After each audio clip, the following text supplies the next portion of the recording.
اعوذ باللہ من الشیطان الرجیم بسم اللہ الرحمن الرحیم۔ معزز خواتین و حضرات، السلام علیکم۔ دوستو، اسلام سے پہلے عربوں میں لڑائیوں کا ایک طویل سلسلہ جاری تھا۔ انہی لڑائیوں میں سے ایک مشہور لڑائی جنگ فجار کے نام سے مشہور ہے۔ عرب کے لوگ ذوالقعدہ، ذوالحجہ، محرم اور رجب کے ان 4 مہینوں کا بے حد احترام کرتے تھے اور ان مہینوں میں لڑائی کرنے کو گناہ سمجھتے تھے، یہاں تک کہ عام طور پر ان مہینوں میں لوگ تلواروں کو نیام میں رکھ دیتے تھے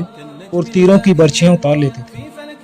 مگر اس کے باوجود کبھی کبھی کچھ ہنگامی حالات درپیش ہو گئے کہ مجبوراً ان مہینوں میں بھی لڑائیاں کرنی پڑیں، تو ان لڑائیوں کو اہل عرب حروب فجار، گناہ کی لڑائیاں کہتے تھے۔ سب سے آخری جنگ فجار جو قریش اور کیس کے قبیلوں کے درمیان ہوئی، اس وقت حضور اکرم صلی اللہ علیہ وآلہ وسلم کی عمر شریف 20 برس کی تھی۔ چونکہ قریش اس جنگ میں حق پر تھے، اس لیے ابو طالب وغیرہ اپنے چچاؤں کے ساتھ آپ نے بھی اس جنگ میں شرکت فرمائی، مگر کسی پر ہتھیار نہیں اٹھایا، صرف اتنا ہی کیا کہ اپنے چچاؤں کو تیر اٹھا اٹھا کر دیتے رہے۔ اس لڑائی میں پہلے کیس پھر قریش غالب آئے اور آخر صلح پر اس لڑائی کا خاتمہ ہو گیا۔ روز روز کی لڑائیوں سے عرب کے سینکڑوں گھرانے تباہ برباد ہو گئے تھے،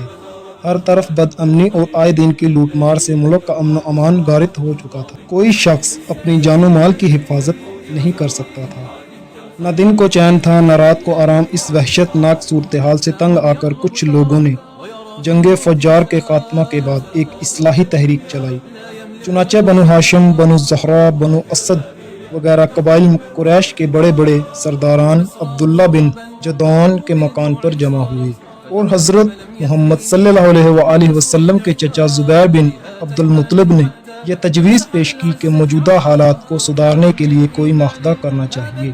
چنانچہ خاندان قریش کے سرداروں نے بقائے باہم کے اصول پر جیو اور جینے دو کے قسم کا ایک معاہدہ کیا اور حلف اٹھا کر ایک عہد کیا کہ ہم لوگ ملک سے بے امنی دور کریں گے، مسافروں کی حفاظت کریں گے، غریبوں کی امداد کرتے رہیں گے اور مظلوم کی حمایت کریں گے، کسی ظالم یا غاصب کو مکہ میں نہیں رہنے دیں گے۔ اس معاہدے میں حضرت محمد صلی اللہ علیہ وآلہ وسلم بھی شریک ہوئے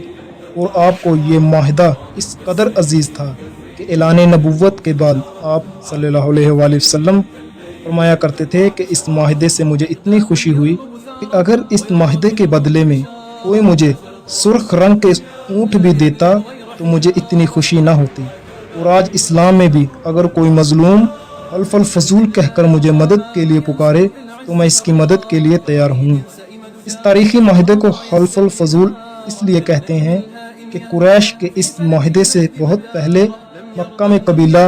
جرہم کے سرداروں کے درمیان بھی بالکل ایسا ہی ایک معاہدہ ہوا تھا، اور چونکہ قبیلہ جرہم کے وہ لوگ جو اس معاہدے کے محرک تھے، ان سب لوگوں کے نام فضل تھا، یعنی فضل بن حارث اور فضل بن وداع اور فضل بن فضالہ، اس لیے اس معاہدے کا نام حلف الفضول رکھ دیا گیا، یعنی ان چند آدمیوں کا معاہدہ جن کے نام فضل تھے۔